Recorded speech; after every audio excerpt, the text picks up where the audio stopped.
Hi everyone, my name is Yolanda Gonzalez, and today I'm going to talk about the discourse and construction of television violence. So, today I'm going to be arguing that televised violence is often presented as both playful and necessary through happy violence, retaliatory violence, and redemptive violence. So, for my case study, I will be using Tom and Jerry and the Mighty Morphin Power Rangers Season 1, Episode 1. And to support my argument, I will be referencing our class reading, The Role of Media Violence and Violent Behavior by Huseman and Taylor, to show us how TV has normalized violence for children in the way that it turns brutal acts into something entertaining, justified, and even necessary. So, first I want to talk about happy violence. This is violence that happens without any real consequences. No blood, no pain, and most of all, no punishment. It's usually shown in a playful or comedic way, and it's often by characters we like.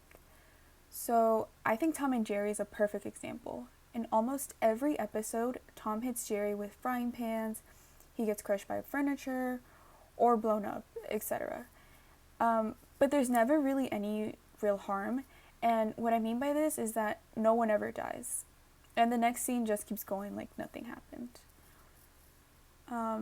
And in the show, we see that violence is exaggerated and cartoonish, which makes it funny instead of disturbing.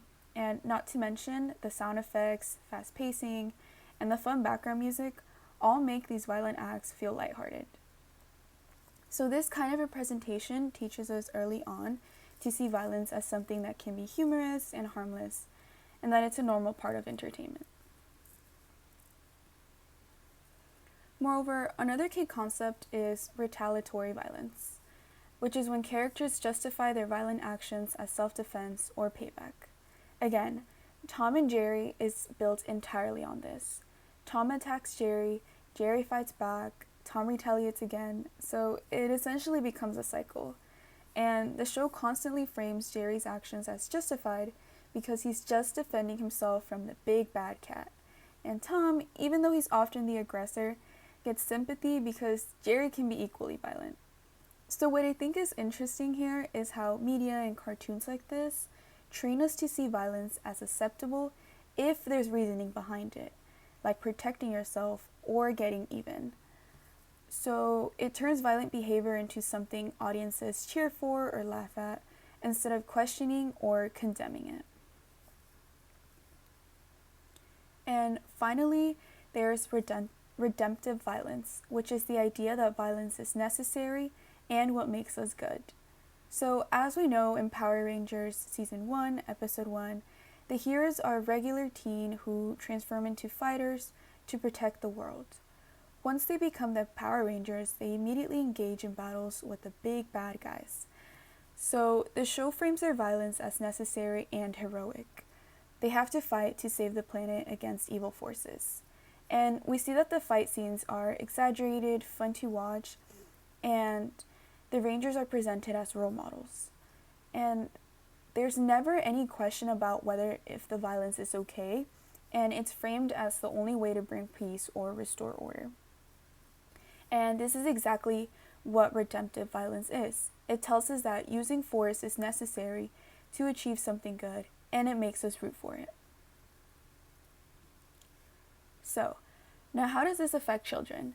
Well, the reading The Role of Media Violence and Violent Behavior by Huseman and Taylor explains that generally experiments have demonstrated that exposing people, especially children and youth, to violent behavior on film and TV increases the likelihood that they will behave aggressively immediately afterwards.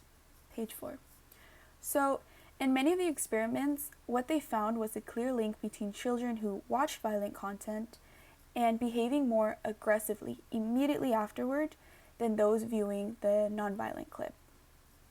And for example, in one case study, a group of 396 7 to 9-year-old boys were randomly assigned to watch either a violent or nonviolent film, and then they played a game of floor hockey. The kids who saw the violent film were way more physically aggressive, hitting, shoving, tripping, compared to those who didn't. Even small cues that reminded them of the movie made the aggression worse. This shows that when kids repeatedly see things like Tom hitting Jerry with a frying pan or seeing Power Rangers kicking bad guys' butts, it's presented as funny and it's not just entertainment, because it actually teaches and encourages aggressive responses, especially in playful or competitive situations. So, to wrap it up, through happy violence, retaliatory violence, and redemptive violence, television has long shaped the way audiences view violent acts. Shows like Tom and Jerry make violence playful and harmless, while Power Rangers frames it as noble and necessary. As the reading by Huseman and Taylor points out, repeated exposure to these kinds of portrayals teaches viewers, especially kids, to accept violence as normal, fun, and even morally correct. And as a final thought, I want to say that if we've been entertained by these forms of violence since childhood, maybe it's time we think more critically about the current media we consume and how it teaches us to accept or even enjoy violence. And here are my references. Thank you.